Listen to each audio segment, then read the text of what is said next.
ओम नमो भगवते वासुदेवाय नमो नमः। दोस्तों, आपका स्वागत है मेरे चैनल पर संदीप भक्ति ज्ञान गंगा में। दोस्तों, आज की इस वीडियो में हम जानेंगे पद्मनी एकादशी की व्रत कथा। पद्मनी एकादशी का व्रत रख कर पूजा करने से दुगना फल की प्राप्ति होती है। इस दिन विधि विधान से भगवान विष्णु की पूजा के साथ ही पद्मनी एकादशी की व्रत कथा भी पढ़नी या सुननी चाहिए।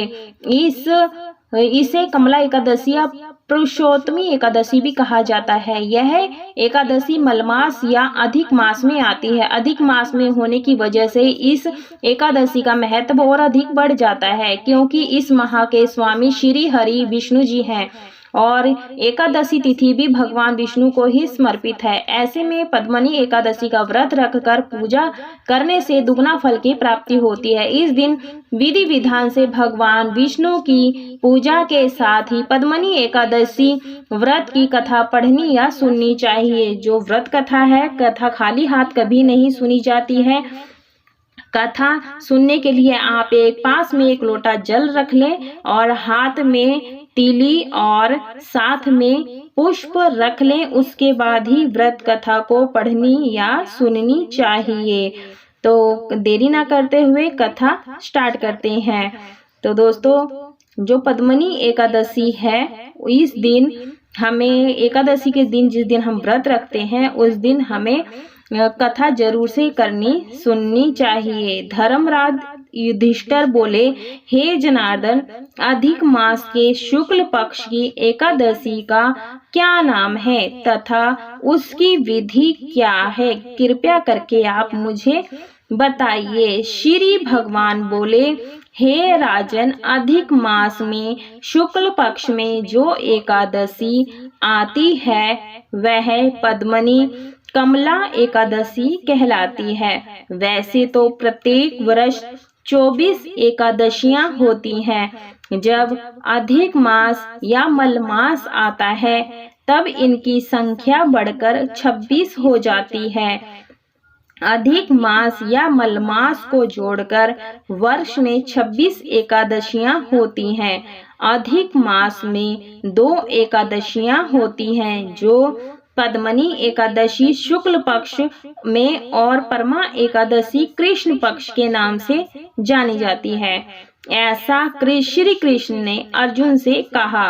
भगवान श्री कृष्ण ने अर्जुन को इस व्रत की कथा बताई थी। भगवान कृष्ण बोले, मलमास में अनेक पुण्यों को देने वाली एकादशी का नाम पद्मनी है।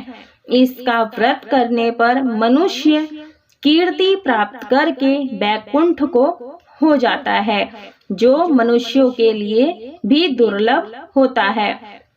यह एकादशी करने के लिए दशमी के दिन व्रत का आरंभ करके कांसे के पात्र में जो चावल आदि का भोजन करे तथा नमक ना खाए, भूमि पर सोए और ब्रह्मचर्य का पालन करे। एकादशी के दिन ब्रह्म मुहूर्त में शौच आदि से निवृत्त होकर दंत धावन करे और जल के 12 कुल्ला करके शुद्ध हो जाएं।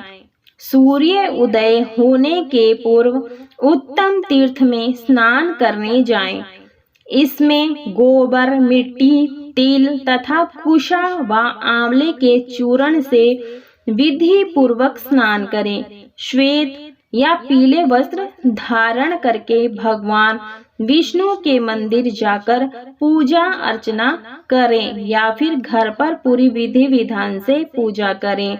हे मुनिवर, पूर्व काल में त्रेता युग में हृदय हय नामक राजा के वंश में कीर्तवीर्य नाम का राजा महिष्मती पुरी में राज्य करता था। उस राजा की 1000 रानियां परम प्रिय स्त्रियां थीं, परंतु उनमें से किसी को भी पुत्र नहीं था जो कि उनके राज्य भार को संभाल सके। देवता, पितृ, सिद्ध तथा अनेक चिकित्सकों आदि से राजा ने पुत्र प्राप्ति के लिए काफी काफी प्रयत्न किए लेकिन सब असफल रहे। तब राजा ने तपस्या करने का निश्चय किया। महाराज के साथ उनकी परम प्रिय रानी जो इक्ष्वाकु वंश में उत्पन्न हुए राजा हरिश्चंद्र की पद्मिनी नाम वाली कन्या थी। राजा के साथ वन में जाने को तैयार हो गई। दोनों अपने मंत्री को राज्य भार सौंपकर राजसी वेश त्याग कर गंधमादन पर्वत पर तपस्या करने चले गए। राजा ने उस पर्वत पर 10,000 वर्ष तक तप किया, परंतु फिर भी पुत्र प्राप्ति नहीं हुई। तब पतिव्रता रानी कमल नयनी पद्मिनी ने अनसुईया से कहा, 12 मास से अधिक महत्वपूर्ण मलमास होता है जो 32 मास पश्चात आता है। उसमें द्वादशी युक्त पद्मिनी शुक्ल पक्ष की एकादशी का जागरण समेत व्रत करने से तुम्हारी सारी मनोकामना पूर्ण होगी। इस व्रत के करने से भगवान तुम पर प्रसन्न होकर तुम्हें शीघ्र ही पुत्र देंगे।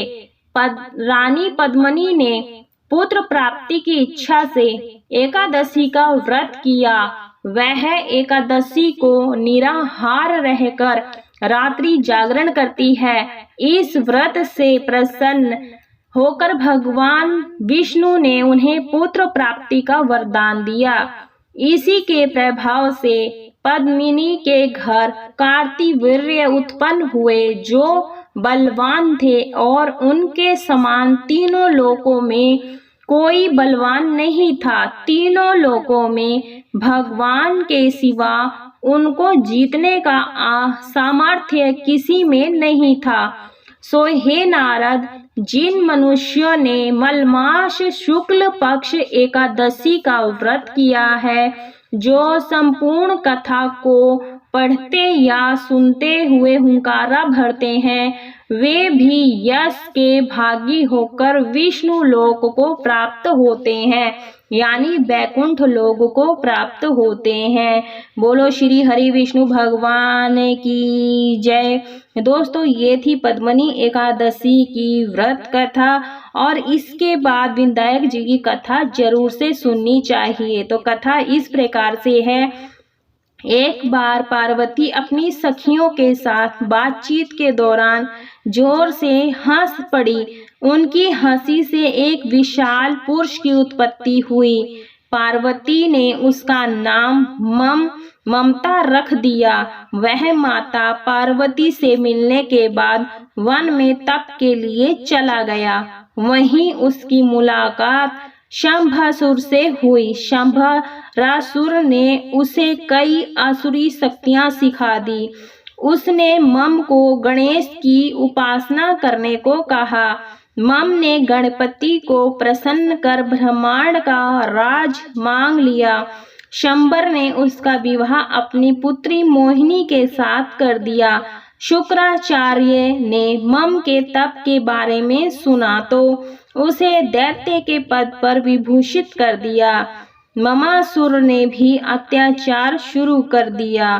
तो इस प्रकार से जो शुरू किया और सारे देवताओं के बंदी बनाकर कारागार में डाल दिया। तब देवताओं ने गणेश जी की उपासना की। गणेश विघ्न राज के रूप में अवतरित हुए। उन्होंने ममासुर का मान मर्दन कर देवताओं को छुड़वाया। बोलो गणेश भगवान की जय, गणपति भगवान की जय। दोस्तों, जब हमारी कथा संपूर्ण हो जाती है उसके बाद हमें जो हाथ में पुष्प और अक्षत लिए होते हैं भगवान के चरणों में छोड़ दें और फिर उसके बाद कपूर से आरती कर लेंगे और हाथ जरूर से जोड़ लें कि पूजा में रही कोई भी भूल चूक गलती हो गई हो तो क्षमा कर दें।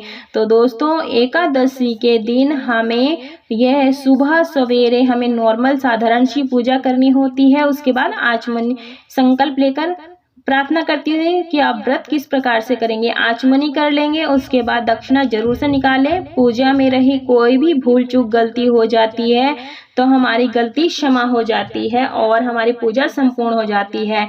और 3 बार या 5 बार आप इन सभी को मिनस लें। ऐसा करने से हमारी पूजा पाठ धूप दीप ये भगवान शीघ्र ही स्वीकार कर लेते हैं। हाथ जोड़ लें और हाथ जोड़ने के बाद आसन के नीचे जल का छींटा लगाकर अपने मस्तक से जरूर लगाएं, नहीं तो जो हमारी पूजा की होती है वो भगवान इंद्रदेव ले जाते हैं, तो ऐसा ना करें। जो उसका फल है वो हमें खुद ही लेना होता है।